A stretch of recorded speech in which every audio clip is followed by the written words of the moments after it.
Hello and welcome to Dare to Dream. This is Debbie Dachinger.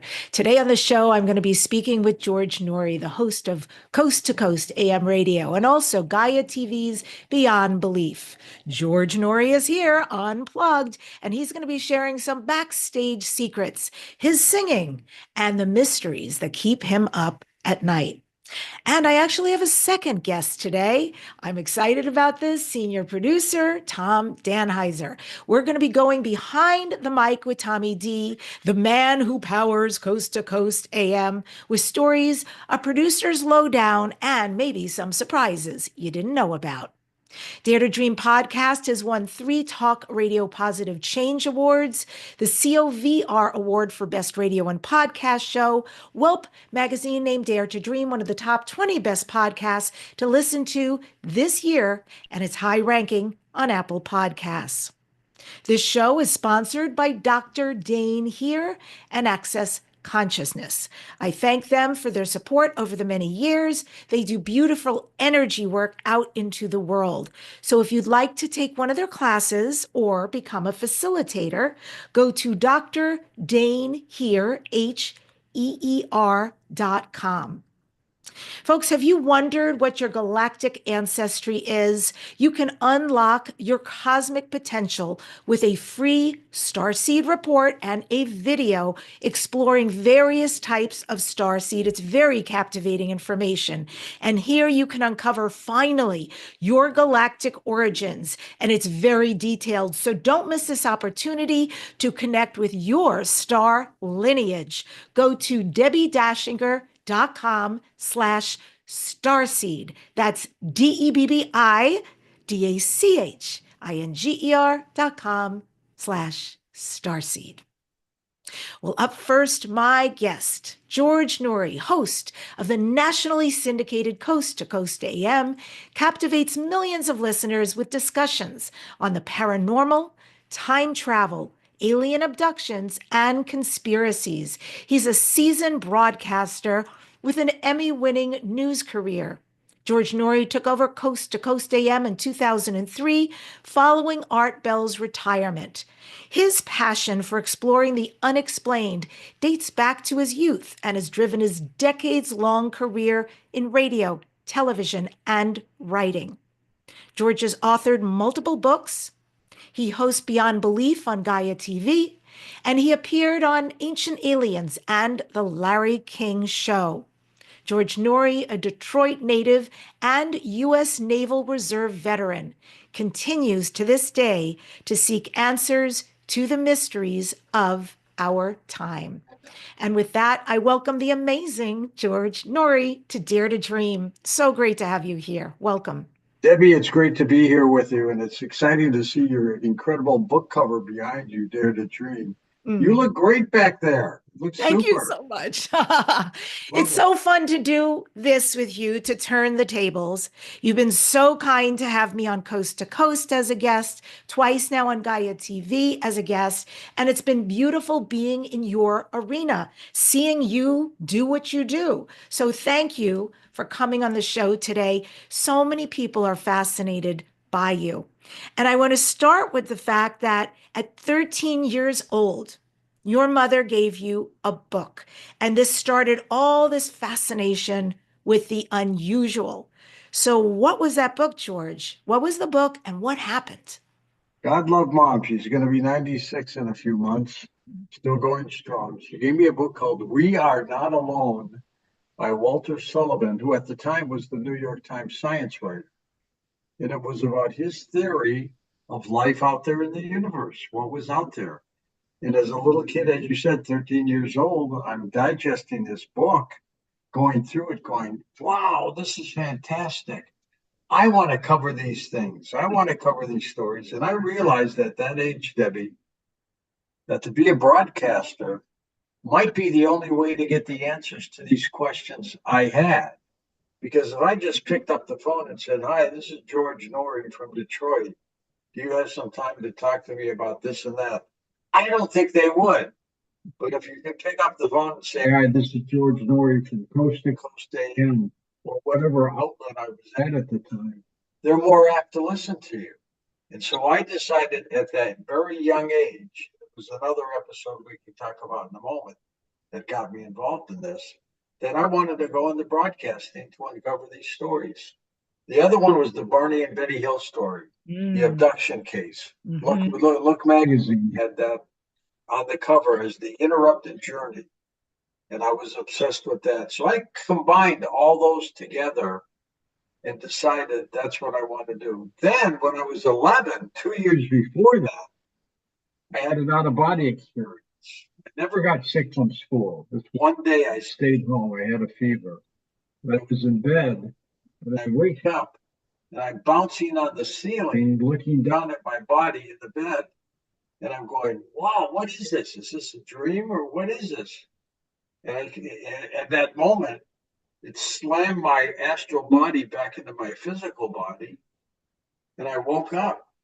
And I thought it was a dream, and then I realized there's something else. So I go to the library when I got better, stumbled across a book called The Projections of the Astral Body by Sylvan Muldoon and Haywood Carrington.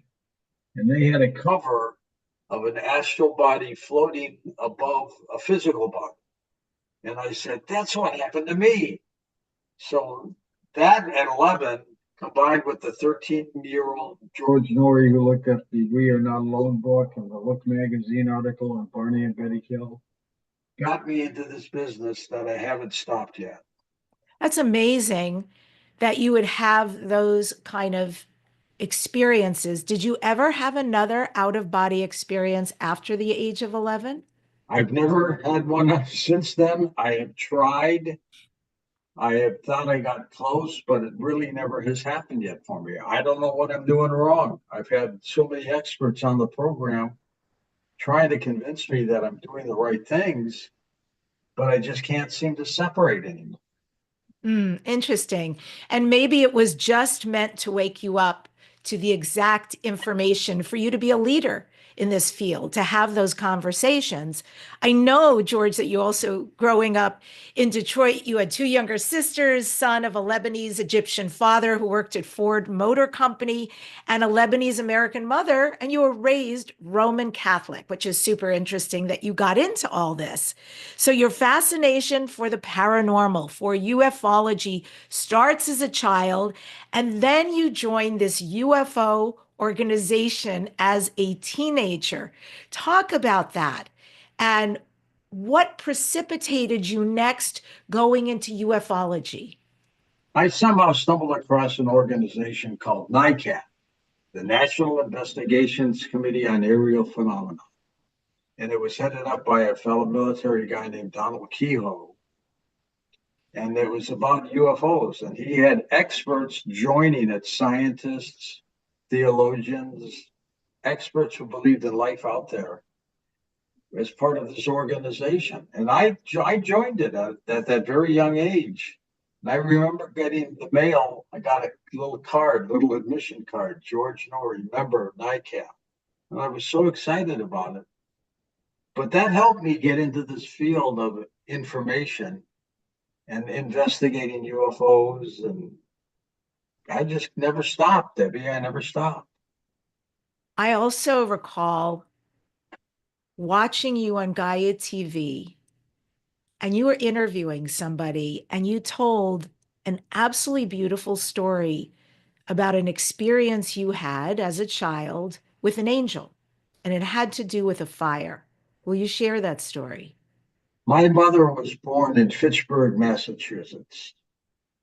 Her father came from the Middle East and started a furniture company. In addition, it was called the Union Furniture Company in Fitchburg, very successful. But what he did was not only did he build a furniture store on the bottom level and the ground level, but he built this massive apartment complex on top of it, where he rented out maybe 10 apartments to individuals in the Fitchburg, Massachusetts area. Well, he built for himself into the apartment complex a large apartment for his family. My mother had a couple brothers, a couple sisters. And so he built a two or three level apartment on top of the other apartments for them. And every summer we would go back to Fitchburg, Massachusetts, She'd see her parents and her family, and we'd stay there for the summer before we came back to the church or school. One night, I'm asleep on the second level. My parents were on the top level, the third level. And I'm awoken by a fire department guy who's got the mask on, and the place is starting to fill up with smoke. He wakes me up and said, George, get everybody out of the apartment. And I said, well, what's going on? He said, there's a fire down in the furniture store. We need to get everybody out. So I ran upstairs, woke my parents up. They're panicking. They got ready. They put their clothes on and they ran out the door. I ran out the door. There was a picture of me in the Fitchburg Sentinel newspaper, running across Main Street in my pajamas and bare feet. But we got everybody out. And the fire department took care of what they had to do down in the furniture store. My father, after everything was done, went up to the fire chief and he said, I want to thank the firemen who woke up my son George. And he said, sir, we never got to that level. Nobody was there with George. He said, yes, somebody was. My son just told me that a fireman woke him up and got us all out of the apartment. Who is he? I want to thank him. He said, sir, we never got to that level. We stayed in the furniture store putting out the fire. Who was it? Who was that guy? People have surmised it's an angel. It may have been my guardian angel. I don't know. Well, that's quite beautiful. I mean, clearly you were meant to be here, meant to be doing what you're doing. I love the fact that something from an unseen realm, but making itself seen to you, appeared probably in a guise that you could accept as a child to wake you up, save you, save your family. That's quite a story. Was anything left of the furniture store in the apartment buildings? It was just a smoke fire started by a disgruntled husband or boyfriend of my mother's sister. Oy. And he started it where the mattresses were in the furniture store. But they got it out, thank God. But to this day, I've always wondered, who was that fireman? Who was he? Yeah. Because, like he just said, it was a little more acceptable to a young boy to see a fireman in a mask than an angel with wings, right? Yeah. Absolutely. Although you never know with children. Children are so open, but clearly for you, that was perfect and maybe alarming enough. Maybe there was also that element of needing to be alarmed enough to fully wake up in order to wake up your parents. So it worked. It worked.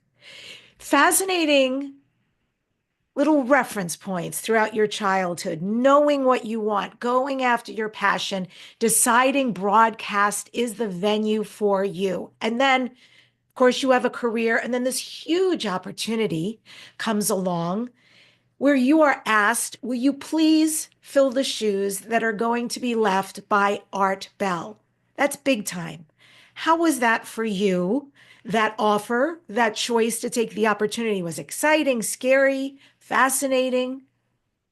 After a broadcast career, I got out of broadcasting and went into corporate public relations. And I was bored out of my mind. It's not a bad job, but I was bored. I got a job as a radio host in St. Louis, and I called myself the Nighthawk. And I wanted to resurrect my career, but it was difficult. Once you get out of the business for a while and try to get back in, it's not that easy. So I had this local talk show called The Nighthawk, where I did interviews like Art did on Coast to Coast. Same people, same guests, same venue, all the plus the little local angle of St. Louis and things like that. Well, the network had heard about me because we were running Coast to Coast after my local show. And they called me up one day and said, would you like to fill in for Art once in a while? I thought about it for about 3 seconds and said, yeah, sure. So they said, We don't know what's going on with him, but he's starting to miss days. So what we'll do is we'll call you when we need you to fill in. We'll hook up with your station electronically, and you can do coast to coast. And I said, well, coast to coast starts at midnight in St. Louis. Just when I get off the air on my local show, I was 9 to midnight, Monday through Friday. The coast to coast was midnight to 4 or 5 in the morning. And they said that'll work perfectly. So there were many times, Debbie, I would get a call while I was on the air doing my local Nighthawk show that I had an hour to prepare for Coast to Coast to fill in for Art that night, who had decided very late in the evening he wasn't going to do the show. So during commercial breaks, doing my local show, I would be preparing for Coast to Coast that night. My show ended at midnight. 12:06 is when Coast to Coast starts. I ran down the hallway to the other studio that was hooked up with the network, had all my papers, and did Coast to Coast. Now, the engineer from Coast to Coast would say, when you hear the theme song, if you don't hear Art's voice, you're on the air. I said, what? They said, no, if you don't hear it, if you don't hear Art's voice, I'm going to tell you in your ear, go. And you're on the air doing Coast to Coast. If on the other hand, Art stops, we know he's there. You don't have to go on tonight. We'll still pay you. I said, no, I don't want to get paid unless I do the show. That was very smart on my point. But and so there would be some nights, Debbie, I'd run down the studio to the studio, hear the dun dun dun dun dun dun dun dun, dun the Coast to Coast theme, and there'd be no Art. The guy would say, you're on, you're on. And I would do the full Coast to Coast show. There were a couple nights I'd be in there, and you'd hear from the high desert to the great American outdoors, it would be Art. That's how it happened. Wow, that's incredible and hilarious. I've never heard such a thing that, if he doesn't show, you're on. You're on, baby. It's your program. Go for it. Wow. Wow. So here you are now, everybody knows you, coast to coast, radio career, your Gaia TV Beyond Belief show.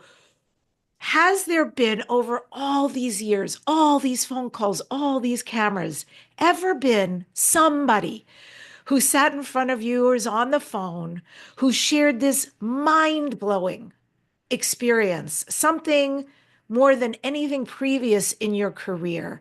Can you share what that mind-blowing story or experience was and why it was so beyond for you? I could share some stories with you, Debbie, because they're all mind-blowing. They're all different. It's like you're a kid. You go up to your parents and say, which of us did you like the most? They can't pick. They liked all of us for different reasons. And the stories that come into Coast to Coast are the same. I had a police officer call me one night and said, we had a call that there was a heart attack victim at a house.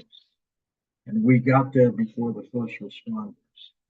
And we get to the door, and the little old man opens the door and says, please come in. And we go into the house, and on the floor is the body of the little old man. We roll him over. It's the guy who opened the door. We turn around, and that guy's not anywhere to be seen.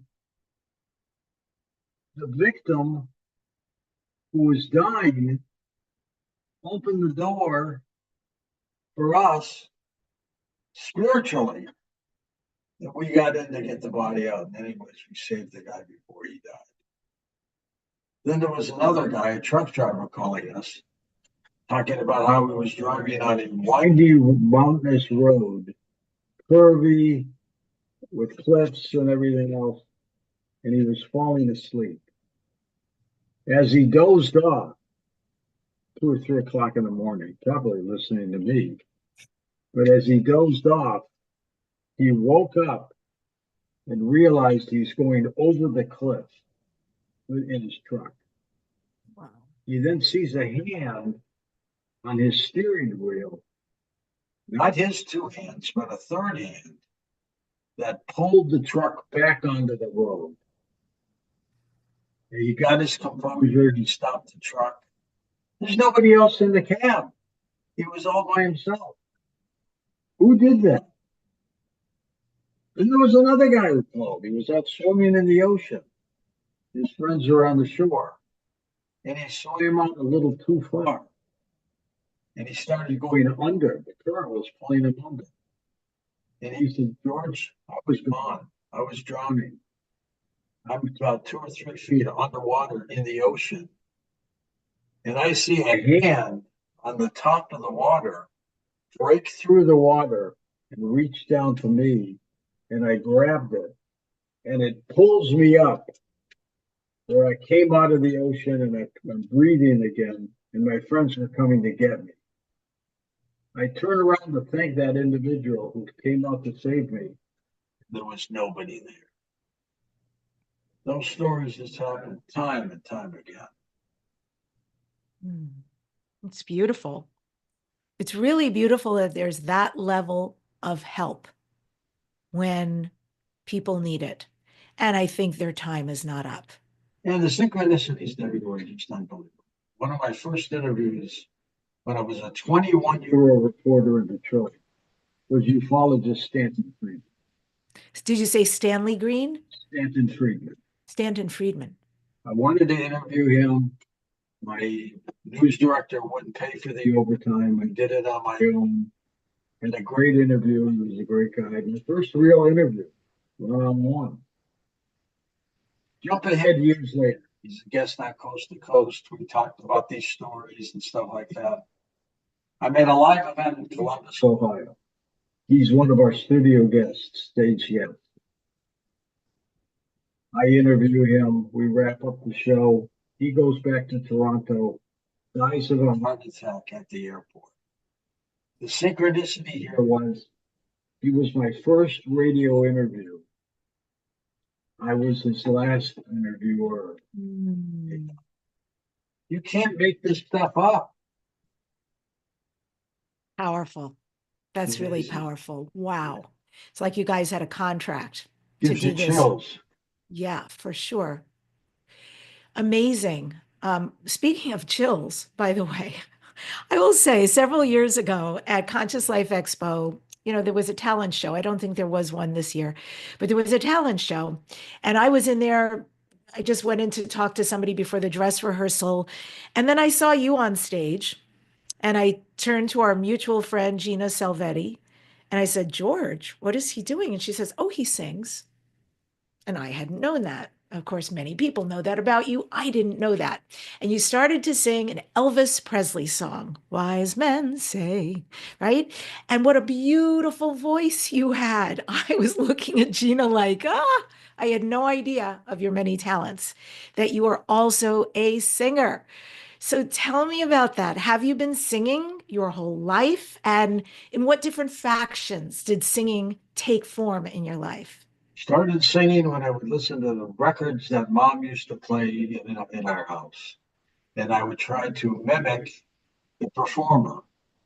And I learned these songs, these old ones. We become dear friends with Pat Boone for, by the way, or John Fogerty, Claire Waterloo, Freedoms. Billy Gibbons from ZZ Top, people like that. But I started singing at a very young age and kept developing it later on in music. There's a lot of live shows in high school where musicals, anything goes, and I did stuff like that. But we do live shows now too, live stage shows. We've got 3 coming up this quarter. We're going to be in Oregon, we're going to be in the state of Washington, and we're going to be in Charlotte, North Carolina. And in addition to the live stage shows with special guests and things like that, I sing. Tommy goes out and finds a band, and we rehearse, and I do 4 songs. And the audience loves it. All our events have been sold out, thank you. Knock on wood.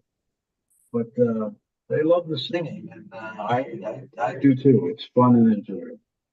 What do you like most about doing these live events, these live shows? The one-on-one relationship with our audience.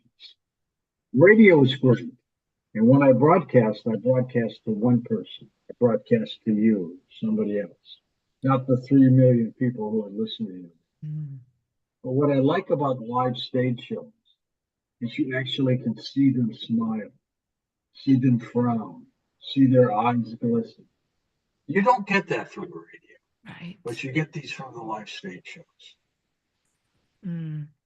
And you mentioned 4 songs. So what genre, and can you tell us what the songs are that you'll be performing?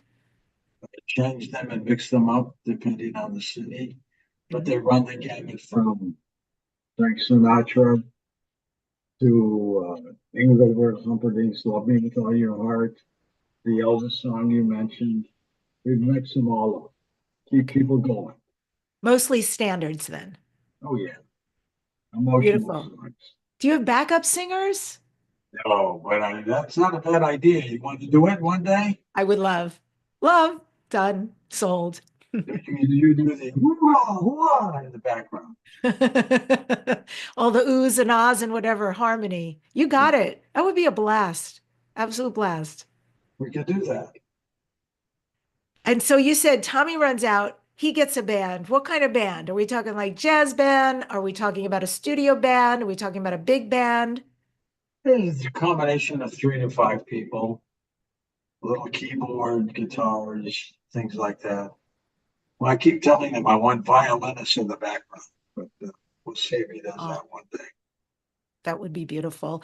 Is there a moment from one of your live concerts, because you've done them before, where something really stands out about the energy of the audience, or there was someone in particular, some event that happened at your live concert? There was a day that there was an individual lying on the seats across 3 or 4 seats, spread eagle and almost unconscious. And police came to try to get him out, and he wouldn't leave. And they said, "Sir, where are you from?" He pointed up. The balcony was right above it. He fell out. Oh, you're kidding. I am kidding. It's a joke. Oh, oh my God. But we do things like that at all events. Okay. That's a bad concert. It's a bad experience, Where'd you huh? come from, sir? Where'd you come from? Up there. Oh my God, amazing. So, George, here you are, your radio show, Coast to Coast AM. I think it airs syndicated wise on more than 620 stations. Amazing. 640, Debbie. Don't short me. Right on. I would never. 640, let's call it like it is and growing. We were at US, we were at Canada, 4. Mexico, Guam, and heard by nearly 3 million listeners. And worldwide on the internet. It's all over the place. There were about 400 stations joining us when I started, and we built it up to 604. Well, you're legendary. I want to know, are there Coast to Coast or Gaia TV backstage secrets? I know you mentioned earlier you make it as though you're speaking one-on-one with whoever it is, not necessarily the audience. But what is the secret sauce you bring that cause these shows to go so high up, so well listened to, so respected? And thank you, by the way, for that, because you really paved the way for so many people who, for us, them, this conversation is very important. So, what is it you think that you bring? Because there is something different, obviously, that makes you very unique and makes these shows so successful. I'm simply just myself. Nothing more, nothing less. I am who I am, and I present that, and it comes through on the radio or on television or a live stage show. And there's nothing more satisfying, Debbie, than after a live stage show, for example, or a radio show where somebody calls Tom back, crying, thanking them for saving their life or Mm. whatever we end up doing. I mean, it's embracing people in our meet and greets. Even during COVID, we met people who did our thing. You can't replace that. Even during COVID, you were affecting people. Yes, absolutely. That's huge. They still had radio. They Yeah. still had entertainment, if you will, to connect with, to keep them going. And the fact that you hear from people who say, "You saved my life," that's got to be incredibly meaningful. And I know you've celebrated just last month, now almost 2 months ago, you celebrated your 22nd anniversary as host of Coast to Coast. You are also a 7-time best-selling author. George, do you have another book inside of you? Do you anticipate any time in the future writing another book? No more books right now. 7 is enough, and we'll let that happen. But there are a few more little surprises down the pike. Oh, good. I like that. I like that a lot. Surprises. And what about, is there anything after all this time that keeps you up at night? So you've been around conspiracy theories, ufology, life after death, everything curious, everything unexplained. Are there mysteries that still keep you up at night? I continue to do this show, Debbie, because I love it, and I look for the mysteries of why we are here. How did the Big Bang occur? How did the universe start? And what are we doing? And I'm going to continue doing it until I get the answers and beyond that. Beautiful. Well, I just want to let the audience know that there's going to be a link in the show notes in the description. So you can get your tickets to George Noory's live events, live concerts this year. Since we're at the beginning of the year, you can get right in at any of these states and cities that he mentioned, and everything will be laid out for you in the link provided. George, this is Dare to Dream. What are you next, Dare to Dream? Future dreams and goals. Just to keep breathing, Debbie. Keep breathing.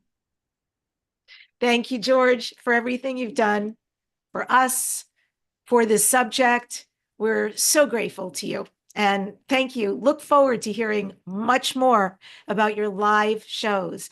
And for folks who are interested, you can also learn more about his show and definitely listen to the program at coasttocoastam.com. George, thank you so much for coming on the show today.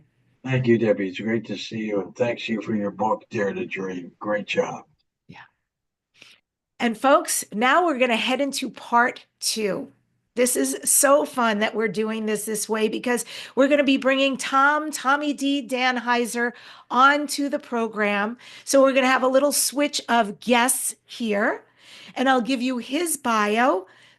Tommy D. Danheiser. He's the man, the legend behind what you see. So the senior producer for the nationally syndicated Coast to Coast AM radio program. Tom is a native Californian. He started out his radio and TV career as a big band DJ. And just between you and me, he still has a hand in music. He runs a music show. He went on to work at several Los Angeles radio stations, including KABC, KLOS, KSPN, and Radio Disney. And Tom joined Premier Networks in 2002, where he produced the network radio show The Motorized World of Leon Kaplan. Tom has produced pilots for the Sci-Fi TV network, served as associate producer for The Susie Orman Show, and he is the co-creator and executive producer of the GAIA TV program, Beyond Belief. You can learn more about Tom at tommydentertainment.com. Let's see if Tom is here with us now. Woohoo! Welcome, Tommy D, to Dare to Dream. It's great to have you. Debbie, can you hear me okay on this? I hear you great. And what Oh, I love wonderful. most about you being here is that we could say and build this as Tommy D and Debbie D and just end it right there. You can do anything you want. That's fine. I got to tell you, though, I got to follow George. I don't know if I can do that, but we'll give it a shot. Yeah, I know. Big shoes, but still, you're the guy. And I'll tell you, so folks understand what I mean by the guy. When I have asked George for something, and I know this isn't just me, George has one response: talk to Tommy, talk to Tommy, pass it by Tommy. So you're the gatekeeper. I got the gatekeeper here. So also, let's pull back the curtain, Tommy. Shed some light on what we don't get to see or hear. Your choice, du jour. It's a buffet table, either Coast to Coast or Gaia TV. Give us some insight. We don't have time for all that. Um, if I was to think of one thing, it would be me getting snotty with George. And I Snotty. don't do it too often, but things arise during the show. You really can't explain it, but something might not work. And so I'm separated by glass. So there's kind of a disconnect sometimes between what I'm doing and what they're expecting. And so I might, when they say snotty, I just mean I might hit the button and go, hold on, or calm down, or something like that. But it's understandable because George and our board operator are in there and they need to get this thing going. So that's, I guess, the only thing I can really think of to I saw a picture of you at your console and another guy next to you. It wasn't too old, a picture, and it looked really nice in the studio where you sit. Is it that beautiful in the production area? they redid the studio. Well, I guess it's been about 10 or 11 years now, but they redid the whole thing and it's like Mm. state of the art. It's really beautiful. And so where I am is it's a booth that's connected so we can all see each other and I can yell if I want. Cool. And so, okay, you get snotty with him from time to time, but typify your relationship with George after all this time that you guys have been working together. You like Sherlock and Holmes, you like Lucy and Ricky, or are you just good pros going for a good product? Well, it's funny. I'll tell you, I'll preface it with something. So here in Los Angeles, when I worked at KLS, there used to be a morning team and their names were Mark and Brian. Right. I And know. these guys were on for like 27 years or something. KLOS. Right. And we worked with them. And when that show ended, they left. They didn't talk to each other. Ah, And I always thought that was strange. But working with George for so long, I get it because, excuse me, it's awesome actually because, we're hanging at work, we're having fun. Most of it is all fun. There is a little, work to it, obviously, but most of it's fun. And then when you're done for the night, you just go, you just do your own thing, and then you're back. So my relationship with George is great. It's freaking fantastic. But I can totally see like where Mark and Brian, going back to them, where they just left and they went and did their thing. Now with George and I, it would be a little different because we would stay friends and we would talk all the time. Those guys, you never know the inner workings of what happens. And when you work with someone for so long, stuff does happen. But yeah, it's fantastic. what about the inner workings of Susie Orman? I mean, I don't know. How was that? That was a weird time in my life. So um, she used to have a radio show at our network. So when she left the network, the producer of the radio show called me and said, would you like to be one of the producers on her TV show? It's filmed in New Jersey. You can work from LA. That's fine. No problem. I'll do it. So one of my favorite things on that show was once a week, we would find somebody who was completely in debt. Mm. And, and Susie would look at her spending habits or his spending habits. And then they would send a limo for me, which was great. They pick me up. We pick up that person. We go to NBC right down here in Burbank and we film a segment. And, I really felt bad working there because I'd have to comb through. There's so many people in debt in this country. Mm. And it's a shame because I'm not a guy that likes to owe people anything. Yep. And so I remember always feeling sorry for people when I would read these. And so she like tear them apart. Like I'm thinking of this one lady we did this segment on, and she was like, 50 grand in debt, but she would 3 days a week, she would stop at Starbucks and bring her 6 coworkers coffee. Oh. So, Susie would point out things like that and go, what are you spending that money for? You can, do this. So, that was the extent of that show. But it was fun. It was fun to work on. But like I said, I felt sorry for people. Yeah, I'll bet. And I bet you learned a lot about money too in the I process. did. I did. I did. Fortunately, I'm pretty good with math. So, but Yeah. but I definitely don't like owing people. And so, reading these things, it's like horrible. Yeah, But yeah. people get in situations, sometimes you can't help it. Hmm. Yeah, God bless Susie Orman. I mean, I can imagine. Um, so okay, here you are, coast to coast, very popular radio show, overnight, rough hours, right? Kind of, they would be rough for me to stay up like that. And here you are, you're featuring paranormal, conspiracy theories, unexplained phenomenon. Have you, Tommy D, had any personal experiences with the paranormal, conspiracy, or unexplained phenomena? Um, I guess the answer is yes. We were we were in, excuse me, we were in San Jose at some kind of conference, and there used to be. Did George tell you the story about the guy with the bag? No. Okay, so we go to these different conferences. People would hire us to go, and there'd be this guy, and he was kind of mountain dressed, I guess for a better phrase, and he had this brown bag, and he would always follow us around. I was like, who is this guy? Who's this guy? So in San Jose, he was there, and I couldn't take it anymore. So I just confronted him. I said, dude, you're always following us. Who are you? The guy's name was Ed Grimsley, and he owned these night vision goggles, the ones like the Marines use. And so he would take people out on tours, for money. That's how he'd make a living. And they'd look up in the sky and they'd see things. And so he explained who he was.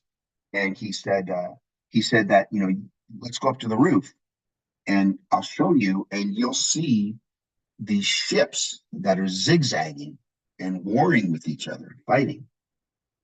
And we're like, oh, all right, we'll go. So we went up to the roof. I swear to God, man, is exactly what he said.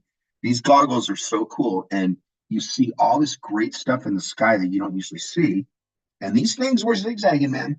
I can't tell you they're UFOs because, I didn't see green or purple men and I didn't see a ship that looked like a UFO, but I did see these objects that were zigzagging. I don't think they were satellites. Satellites don't move that way.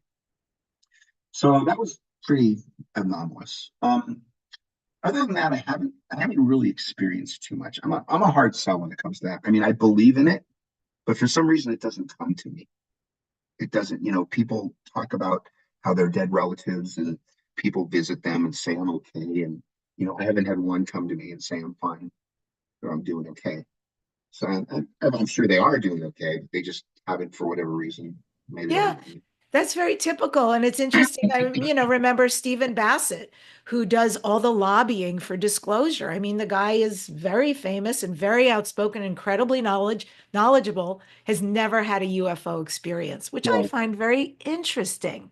So, what do you believe in, Tommy? Talk about that as far as paranormal, but also as far as God. Like, do you believe in the existence of God? Where does that all fall for you? 100%. I completely buy the Bible. I think that because if you look at the Bible and apply really anything there, your life will get better. It just works that way. So I believe in a universe that was created by somebody. I call him God. People. I think it's very trendy now to say uh, source or all that stuff. And I always ask people when they say, I say, why don't you just call him God? I mean, you mean God, right? But that's what they want to say. And who am I to, call him what you want? But I think everybody is kind of meaning the same thing.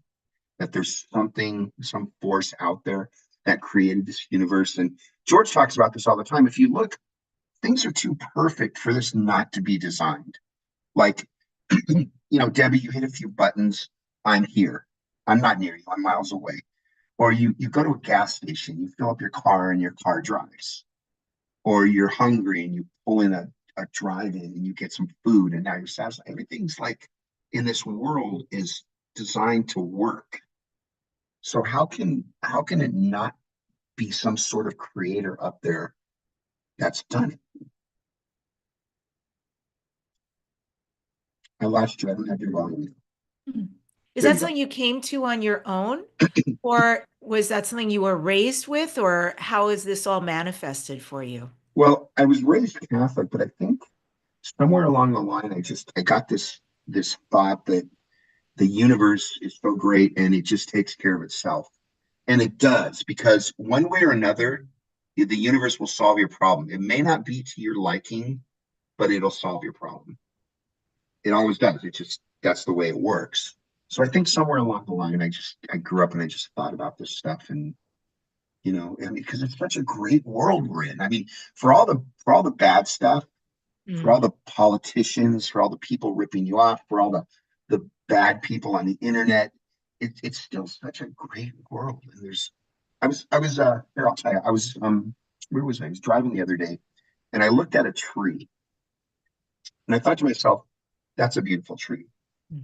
And then thought right after I thought that, I thought to myself, I wonder how many people can just look at a tree and recognize that it's beautiful. Because everybody's moving, at a million miles an hour every day, including me. Everybody has stuff to do. But do people just like recognize what's around them? So I just think it's a great time to live. Yeah, that's actually so huge to just stop and see and appreciate nature. There's so much in nature that's amazing. I know as somebody from New York originally, for me, palm trees, that is crazy. I Well, didn't grow up with that. And so when I moved out here to go to USC, that was every time I walked, drove, rode my bike. I was just in awe. And I have to say, still today, especially I have a special place, La Quinta Resort, that I love, love, love going to. And it's got every type of palm tree all across. It's a huge piece of land. And I'll just sit there and look at the palm trees, and my heart is so full.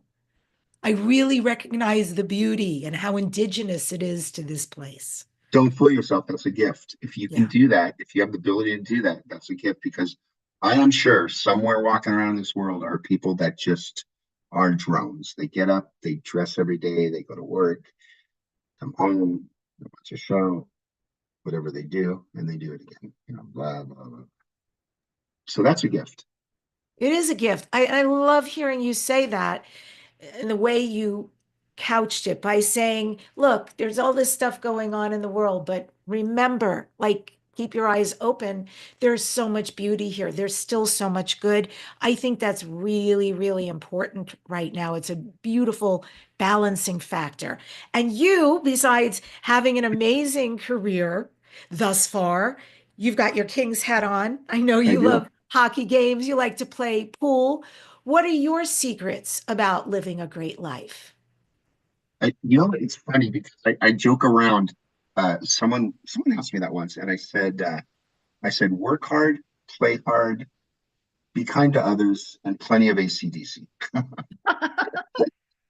And so that's kind of a joke I say when people ask me that. But part of it's true. Just be nice to others, have fun, work hard, play hard.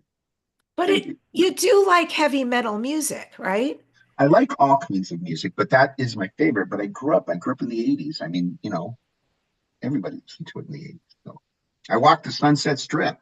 Mm. I mean, you know, by the Troubadour way, and all how did that. how did you know? Yeah, how did you know that though? I never told you what kind of music No, I know because, I well, like. you and I are friends. And one time I think you invited me to a concert or you were going to a concert and you mentioned the band. I'm like, oh, that's heavy metal. That's like, maybe not for me, but I was amazed. Because that's like I imagine it draws a pretty interesting crowd. And I still picture people like slamming up against one another and all that stuff. That's more like what is it where they create mosh pits? That's not really the stuff I listen to is not like grunge heavy, heavy, heavy. But having said that, you ever put on a really great piece of jazz? Oh, Amazing, yeah. amazing. And I've been fortunate enough through this job to make some really cool friends. The band ZZ Top. What is it? Do you know the band ZZ Top? ZZ Top, of course. Billy is a very good friend of mine. John Mm, Fogerty is a good friend of mine. mm. Um, there's a session drummer. His name's Kenny Aronoff. He's a friend of mine. So I've made some connections through this show, and I've been very lucky. Those are great friends to have. I love that. So when they're performing, they got your back. And if I you love gotcha. music, that's a beautiful thing. You know, Yeah, I love, love, love music also myself, raised with it in my blood, first language, all of that. we had all of them. All of them have been on the show, and I'll tell you, John Fogerty listens to the show probably 4 nights a week. Really? Yeah, he's more. He's not like your typical rock star. He's like a family guy, and Mm. he's a great guy. And yeah, he listens to the show. Hey, you don't know who's out there. We don't even know who's out there right now. You really So, don't, right? I mean, a lot of people. I have been told that like famous people will listen to the show, but they don't want to say just for whatever reason. Not everybody wants to admit to, believing in ghosts or believing in paranormal experiences. yeah. So you are the right-hand guy. You are senior producer of the radio and TV show, but you also have TommyDEntertainment.com. Yeah, And so, right, you produce these live events showcasing great talent. Let's talk about these and the type of events that you help put on. well, I had an idea a couple years ago. I was thinking to myself, with the things that we do on the radio show, there's so many great people and they do such good work, but they don't have glitzy names. People don't necessarily know about them. Like, the psychic James Van Prague, right? Mhm. But you don't know the psychic Erica Busserhaney, who is fantastic. So I was thinking to myself, there's so many people out there. Why don't we put together some sort of workshops and we can, you know, introduce them to people. Now the downside is I live in LA, so it's really not cost effective to fly people out here to do a workshop. But when we can, we put them together and we do them at a little church in Burbank. And it's more fun than anything else for me just to kind of fill my time. So that's what I kind of came up with. And then we added the live shows. We've been doing those for about 7 years now. I kind of I got well here. It's a story. So this guy from Toronto contacted me this was probably 9 years ago now. And he said, hey, let's do something live. I know this theater out here. So blah, blah, blah. We got together and we did this live show. We did it a second year and a third year. And then I thought to myself, I really don't need this guy. I can expand this myself. So I started to put these together, doing these live stage shows. They're about 3 hour shows. George was telling you a little bit about them. Um, do them around the country at our affiliate stations. And we bring in a band, or affiliate cities, sorry. We bring in a band and George sings songs and we do the interviews on stage. And I add a bunch of video. And it turned out to be a really fun thing. And I direct them from backstage and it's a whole thing. You should come to one. I Is what I'm know. Well, I saying. just got an invitation from George to do backup singing, so that I must come now. I mean, Oh, I would did really he? love to see this. I see. So he invited you to do backup singing. Yeah. And I graciously accepted. Why not? How He didn't, often would you get to back up George Noory? he didn't tell I'll me be a about it. Noriette. He didn't tell me How's about it. that? He didn't tell me about it. It's not built into the show. Right. I'm kidding. We I'm have to. kidding. I'm surprised he didn't say pass it by Tommy first, but he Let didn't. me tell you a story about George that makes me laugh. And if he sees this, he's probably going to be mad at me, but who cares? So it's so funny because every once in a while, my phone will ring and it's like a Saturday night. And it's George and he's someplace loud. I don't know where he is, but he's someplace loud. And I know he's with friends. And he'll go, hey, get me Robert De Niro.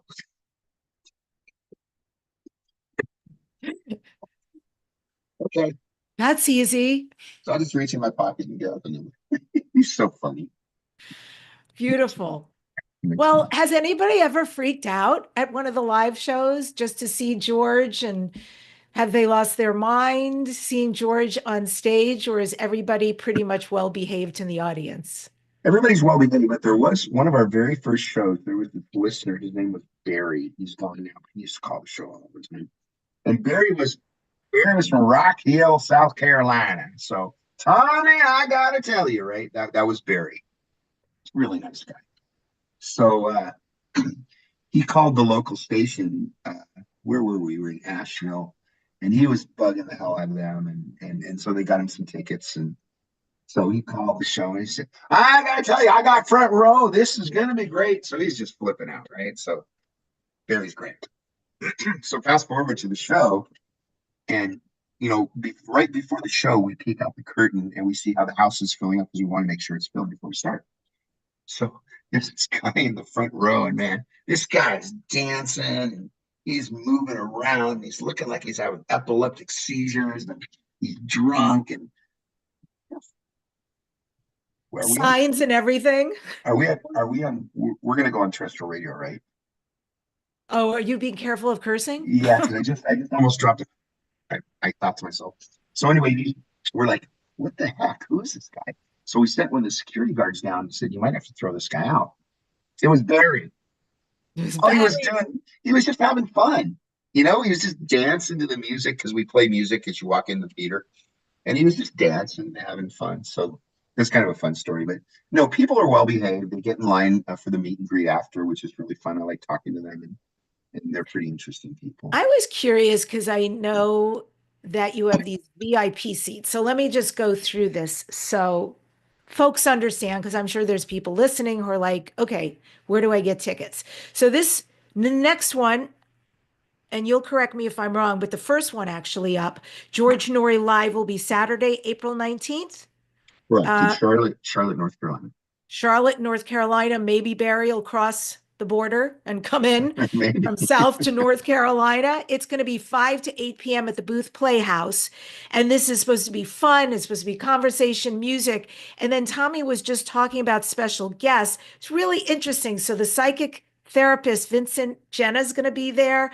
The dream interpreter and angelic researcher, Samantha Fay, and then near-death experiencer, Danian Brinkley. Amazing. So this is these live interviews that George is going to conduct with them. There's audience participation, the live band, which I know you pulled together, and then ta-da, the live singing by George Noory. So also, besides the seats, there are VIP seats that are available with a special package. And then also a personal phone call from Mr. George Noory. Yeah, we thought that'd be What kind of is fun. that? We Is that just like thought getting a call from the president? I don't know. If you ask me who I'd rather talk to, Trump or George, you give me a dilemma, but because I talk to George every day. And I'm sure there's a lot of people that would like to talk to George. Yeah, we thought it would be kind of cool if you bought like a front row seat or wherever the seats are that we have in that package. George is going to actually call you and say hi, which is kind of nice. In fact, we have done, I got to tell you, in meet and greet lines, we have had people where they'll come and they'll say, hi. And they'll go, my sister wanted to be here, but she had to stay home with the cat or whatever. And we'll have them call her right there live. And it's so fun because they like flip out. They go, really? I would too. Oh my God. So nice of him. So nice of you. So folks who are listening, they're like, yep, got to secure my ticket. Got to make sure I get in before they're sold out. Where do they go to buy tickets? The easiest way to do it is go to coasttocoastam.com. At the very top, there's a link that said events. Just click that. All our events are laid out for the year and where we're going to be. And then that will let you just click to buy tickets. And they're pretty fun, if I do say so myself. The shows are a lot of work to put together, but it's worth it because when you get there that night, there's nothing like seeing people happy and having fun and making noise. One of those beautiful things you were talking about. So many Yeah. things on the planet to be grateful for. And now you've got yours and George Noory's live shows to look forward to. Yeah, they're fun to do. So I would suggest anybody that wants to come. I've seen people in line make new friends. It's so great because, someone will, they have their camera, but no one will take their picture and someone behind them will, I'll take it. And let me email it to you. And they become friends. And then I'll see them like the next show, I'll see them and they'll go, oh, we've been talking ever since. We've become really good friends. So, it's all about fostering family and having fun and getting people connected and stuff like that. And so the shows where you guys will be performing live, Charlotte, North Carolina, Indianapolis, Indiana, No. Las Vegas, Nevada. You've been reading my outdated website, I'll bet, and I apologize for that. Tell me. Well, tell But us. I Edify actually us. should get that updated before. So we're going to be in Charlotte, North Carolina on April 19th. We'll be in the Dalles, Oregon, which this town, Debbie, is so cool. It's like a little Mayberry. Like they have the street where you walk across the street, they have a clock on the thing. It's Oh. just really great. And it's about an hour and a half drive from Portland. One of the most spectacular drives you will ever do. Hmm. Trees and waterfalls. It's beautiful. So we'll be there, and then we're going to go to Everett, Washington in June. And those are the 3 shows we have slated. We might go to Cleveland in September. We're working on that now. Okay, so Cleveland's a question mark, but we have Charlotte, North Carolina, we've got Oregon, and we've got Everett, Washington for sure. And folks who are interested, go to the coasttocoastam.com website and look up above at events, and voila, you can purchase your tickets. Make sure you secure them. There's nothing worse than wanting to do something and waiting to the last minute, waiting, and then you go there and everything's sold out. It's funny. People wait. Right? They do. They wait till last minute. I'm not one of those. Like I see something I want to go to, and I just do it because I know I don't care if it's at the end of the year. Then I know it's set, done. And in high school, I don't know how it was for you, but it was all about quantity for me as far as concerts and shows. Now it's about quality. I would rather go to fewer shows, have better seats, and really enjoy the experience. Yeah. So, yeah, so get them while you can, folks. That's what I say. Get them while they're hot. Get them while they're hot. Tommy D, what would you like to tell the listeners here at the end? What haven't we covered and what's still in your heart to share?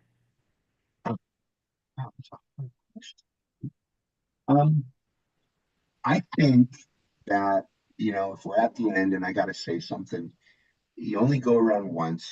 Just have fun. Be nice to people. Now, there's no reason not to be nice to people. There's really, really not. And be thankful for what you have. Let me tell you, every day I'm thankful for something. And I don't live in Beverly Hills. I don't have a huge 5-story mansion. But what I do have, I'm thankful for. And I think that people aren't thankful enough. And there's a lot of people who can't go to the refrigerator and get milk. And you see them on the streets all the time. There's a lot of people that can't, just go order a hamburger. So be thankful, be nice to people, work hard, plenty of AC/DC. Thank you for the amazing work you do, Tommy D, in life Sweet. and also in career. So appreciated who you are and what you offer. Tommy D, the one, the only. Thanks You're for very coming on the sweet. show. Thank you for having me. You're very nice to do that. Yeah, my pleasure. And so I end today's show with this quote: everything in life that happens to you, good or bad, is your teacher. The secret is to learn to sit at the feet of your own life and be taught by it. Subscribe to this #1 transformation conversation, Dare to Dream podcast with Debbie Dachinger. Leave a comment. I read them all, and share. In the next couple of weeks, coming up on the shows, I've got some amazing guests you're just going to love and want to subscribe, so you make sure to hear.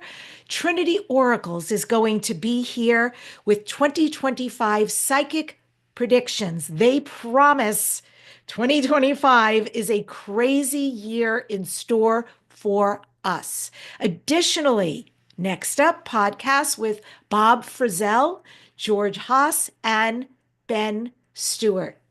Thank you so much for joining us today on Dare to Dream. Remember, don't just dare to dream, dare to make all